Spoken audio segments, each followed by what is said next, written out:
All right, welcome everybody. Today we're going to talk about the second part of lesson number 65, and this is basically the calculus connections. So the ways that you're going to take all these formulas that we've seen here in chapter 5 and use them specifically for problems next year in calculus. Now these tend to be a little bit more difficult and they just tend to be very specific. So you'll notice as we go through, the directions say specifically what it is you're supposed to end up with. While you won't necessarily be responsible for these particular types of problems on our assessment, the idea of using the formulas in a new way, that is always on the table. So that's kind of what these problems are asking you to do. So first, we have to remember something from earlier in the year and from last year called the difference quotient. The difference quotient, I gave you a little picture at the bottom here. Remember, it comes from having a curve and having 2 points on the curve. We call the first one x f of x, and then the second one some distance h units away. So that would be the point x plus h, and then f of x plus h. If you go ahead and find the slope between them, so this is really just a formula for slope, you're going to do the change in y values over the change in x values. When you take a look at your denominator, you notice that these x's cancel. So you're left with this nice simplified version. So again, this is the easiest version of the difference quotient. You've seen it before, and you'll see it many, many, many, many times at the end of the year, and then thousands of times literally next year. So here in number 1, I want you to find the difference quotient for the function f of x equals sine of x. So the first thing you're going to do is you're going to go ahead and plug in the function f of x equals sine of x. So using this formula here, you're going to find the sine of x plus h minus the sine of x all over h. So again, f of x plus h means go to the function. Everywhere there's an x, put an x plus h, minus the original function all over h. Hopefully you're able to recognize the reason why this is in this unit is because right here, the sine of x plus h, that is a formula. That's the sine of u plus v. So you're going to have to go ahead and use that formula in order to expand it. So this is going to be the sine of the first thing times the cosine of the second thing, plus the cosine of the first thing times the sine of the second thing. And then this is all still minus the sine of x, and this is all still over h. From here, you're going to go ahead and just slightly rearrange the terms. So when I slightly rearrange the terms, I'm going to go ahead and say the cosine of x times the sine of h minus the sine of x plus the sine of x times the cosine of h. And again, this is still all over h. Then from here, I'm going to go ahead and take a look at these two terms. I'm going to realize that they have a common factor. That common factor is the sine of x. So I'm going to factor that out. And when in doubt, factor the negative out. So I'm going to need a little bit more room here. So for my next step, I'm going to have the cosine of x times the sine of h. I'm going to factor out a negative sine of x. That is going to leave me with a 1. And then minus a cosine of h, and this is all still over h. And then from here, sometimes I refer to it as the heart strategy. Sometimes I refer to it as the break it up strategy. But because of the fact that you have more terms on the top compared to the bottom, you're going to be allowed to break this up into the cosine of x times the sine of h over h minus the sine of x times 1 minus the cosine of h over h. And that is actually the answer that we're looking for. And you're probably thinking to yourself, how do I know how to do that? How do I know how far to go? Those are all great questions, which you are going to realize why you need to do this next year in calculus. This year is all about showing you the mechanics, and then next year is all about the why behind it. Just to give you a little bit of a preview why this is considered to be better than the versions before, the fact that you have the sine of h over h, that's a calculus formula, and it means something really important, which you're going to learn next year. This 1 minus cosine of h over h is another calculus formula, which is really important, and you're going to learn what that means next year.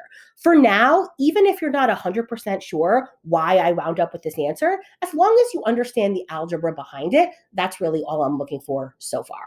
All right, so here in number 2, we're being asked to do something very specific. We're being asked to find a formula for the sine of 3x using all sine of x of any power. So just to kind of focus you in here, any power means that you can have it to the squared, to the cubed, whatever, but the sine of x means you can't have anything other than a 1x.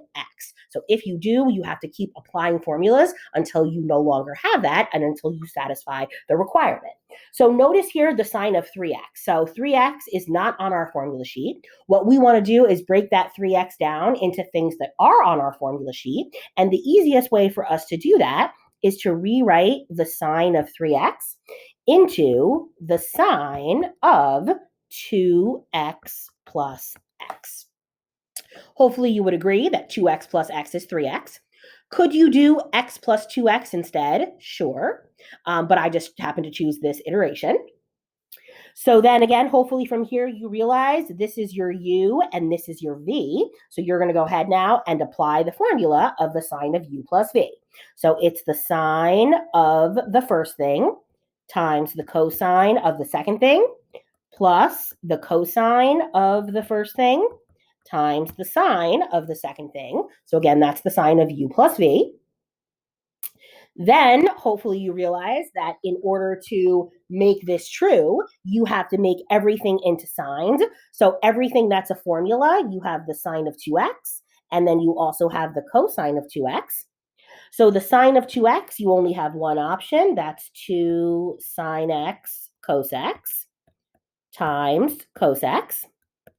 Plus, the cosine of 2x, you have three options. Because of the fact that you're trying to make it into a sine party, you're going to choose 1 minus 2 sine squared of x, and then this is still times the sine of x. So again, just to color code it here for a second, make sure you understand where these formulas come from. And again, for 2 sine x cos x, you only have one option, but for the cosine of 2x, you're going to choose the one that has all signs. A little bit of multiplication, so 2 sine cos times cos, you can make that 2 sine times cosine squared. Then I'm going to distribute, so plus sine x minus 2 sine cubed x.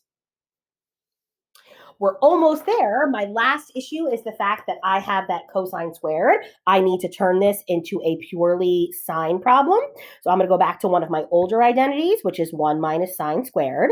So 2 sine. I'm going to replace cosine squared with 1 minus sine squared plus sine x minus 2 sine cubed. I'm going to go ahead now and distribute. So when I distribute that 2 sine x, that is going to give me 2 sine x minus 2 sine cubed x plus sine x minus 2 sine cubed x. And if I go ahead and put that all together, I can ultimately conclude that the sine of 3x is equal to, add up all the signs, there are 3 of them, minus 4 sine cubed x. You could also invert that order if you'd rather have the cube first, doesn't matter. And again, this is ultimately what I'm looking for. If you go back and look at the directions, it said you're trying to write it only as signs. You can have any degree, but you can only have 1x. So the fact that this is a single 1x and the fact that this is a single 1x, again, that is what I want. Why do I want it? It will become much more clear later in the year and even next year. But for now, you just have to be able to do the mechanics. Here for number 3, find a formula for the sine of 4x. So if you're wondering, okay, can we take the sine of 4x and make it 2x plus 2x? We can, but there's actually a better, more efficient way. And that would be to take the sine of 4x and write it as the sine of 2 times 2x. So from here, you're going to want to understand that this right now is really the sine of 2u, which means when you apply the formula, there's a 2 out front. Then you have to do the sine of u, which in this case is 2x, times the cosine of u, which again in this case is 2x. So making sure here that you understand that that 2x in this case is actually the u. This is the 2 that tells you to use the formula, so that's why you know there's a 2 out front, and then the sine of u, and then the cos of u. From here, if we go ahead and use additional formulas, the sine of 2x, that's 2 sine x cos x. The cosine of 2x, we again have 3 different versions. I'm going to also choose the one that has all sines. If you go ahead and multiply just a touch, you're going to get 4 sine x cos x over 1 minus 2 sine squared x. And notice that the directions in this case were not as specific. So that is actually going to be an acceptable answer. Again, the most important thing that we care about in this case is the fact that we only have still 1x, 1x, and 1x. Again, in terms of calculus operations and formulas, it's going to be important that we just have that single x. And again, there actually is no way in this case to get it all down to sines because you only have a cosine, not a cosine squared. So as far as we're concerned, that is going to be acceptable. And then finally on the back side here, you have yet 3 more formulas, if you can believe it. I saved these to be separate because you're only supposed to use these in very specific cases. The very specific case is where they tell you to reduce a power, which is why these are called power reducing formulas. The whole point of a power reducing formula is you're trying to get rid of any squares. So these are derived from the cosine of 2u formulas. If you were to take a look at your formula sheet and look at the cosine of 2u, if you were to rearrange them, that's how you get the first 2 identities at the right. And then by simply calculating sine squared over cosine squared, that's how you go ahead and get the third one. The most important thing about these power reducing formulas is when you go from the left side of the formula to the right side of the formula, you must double the angle. So again, just to kind of highlight that, this is the sine squared of u. When you use the formula, what the 2u really means is you have to double the angle. So if you're doubling a u, it becomes a 2u. If you're doubling a 2u, it becomes a 4u. If you're doubling a 4u, it becomes an 8u. So you must make sure that you double the angle. That's the most important part.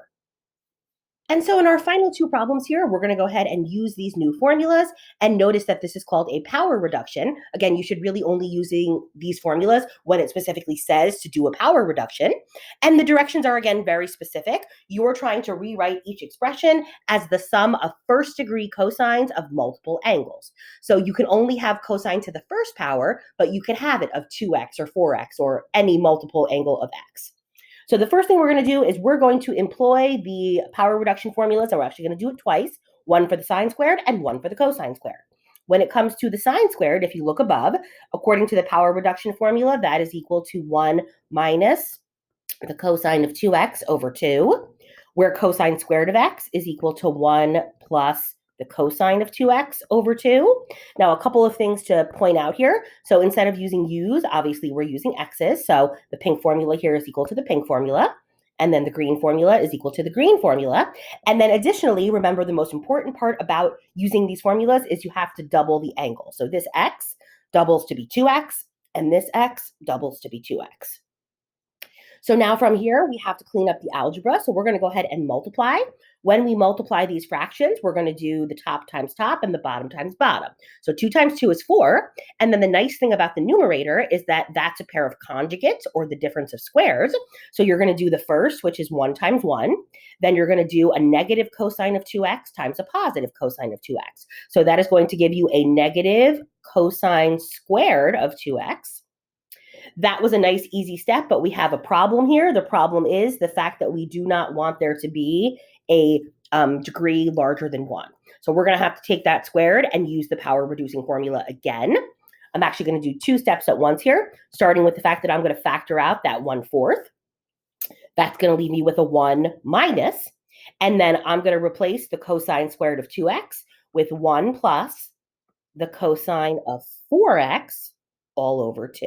So again, just to be clear here, this cosine squared of 2x, Here is the use of the power reduction formula a second time, and this should be the entire thing. And again, the most important part here is that we're doubling the angle. So that's why this 2x becomes a 4x. So now we've done everything that we were asked to do. We've gotten it down to cosine of the first power. We just have to clean up the algebra. So I'm going to go ahead and leave this 1/4 and then 1 minus. I'm going to distribute this negative, which would give me negative 1/2. Distribute the negative again, which is going to give me negative cosine of 4x all over 2. Then I'm going to take this 1 and I'm going to replace it with 2 over 2, just so I have a nice common denominator. Then I'm going to factor this 2 out of all the denominators, which essentially means I'm factoring out a 1/2, which means instead of a 1/4, this is now going to be a 1/8. Then I'm going to have 2 minus 1, which is going to give me a 1 minus the cosine of 4x. And again, if you can believe it, that is in fact the answer that I'm looking for here. Again, what am I going to do with this? Why do I need to do this? It's because of the fact that in calculus, there are formulas for how you take what are called derivatives and integrations, but you can only do them in very specific instances. So you couldn't do it if you had to power anything other than cosine to the first, which is why it's important that you perform this procedure. So one more problem here, and it turns out to be just a slightly touch harder because of the fact that you're not going to get those conjugates, but still very doable. So sine to the 4th of x, hopefully you notice here there is no formula for the sine to the 4th. So you're going to go ahead and start by rewriting this problem as a sine squared of x times a sine squared of x. And again, while there are multiple things that this is equal to, you're going to go ahead and only use the power reduction formulas. So if you use the sine squared formula, you're going to get 1 minus the cosine of 2x over 2, and then another 1 minus the cosine of 2x over 2. So again, this is the sine squared power reduction formula twice. When you go to now multiply the tops and the bottoms, you're still going to get that 4 on the bottom. And then on the top, those are no longer conjugates because of the fact that they're both negative. You're going to have to do the full FOIL. So when you do the full FOIL, the first is 1. The outers is negative cosine of 2x, and you're actually going to have 2 of them. So negative 2 cosine of 2x. And then a negative times a negative is a positive cosine squared of 2x. So from here, again, I'm going to do 2 steps at once, if that's okay. I'm going to factor out, again, the 1/4. So that is going to leave me with 1 minus 2 cosine of 2x. And then again, the formula, the issue here is this cosine squared of 2x. Per the rules, I'm not allowed to have anything that's to the squared. So I'm going to go ahead and replace this with another version of the power reduction formula, which is 1 plus the cosine of 4x over 2. And again, just to be clear, here is where the formula replacement is occurring. Cosine squared of 2x becomes that. And again, you have to double the angle, so the 2x becomes a 4x. From here, it really is just a matter of cleaning up the algebra. So from here, again, I'm going to go ahead and try to find common denominators. So I'm going to go ahead and leave this as a 1/4, and then I'm going to put everything inside over 2. So that makes this a 2 minus 4 cosine of 2x plus 1 plus the cosine of 4x. And then again, because everything is over the 2, I'm going to factor out that 2, which essentially means I'm factoring out a 1/2, which is now going to turn this into a 1/8. Then that's going to leave me with 2 plus 1, which is, of course, a 3, minus 4 times the cosine of 2x plus the cosine of 4x. And again, that is the answer that I'm ultimately looking for. I'll say it one more time. I understand that maybe you don't understand why that's important, why it's helpful, or how do you know when to stop. Again, you're not going to see any problems like this on the upcoming assessment. This is really just to introduce it to you for next year, so it's not a complete surprise. And again, the bottom line is that your assessment for this unit is making sure that you can take these formulas and do new things with them. So here is one one set of new things you could be asked to do, it's likely that tomorrow you'll be asked to do another. So there is no homework that goes along with this lesson. You're going to go ahead and just work on the entire review problems for 5.3 to 5.5. So thanks very much for tuning in, guys, and we will catch you next time.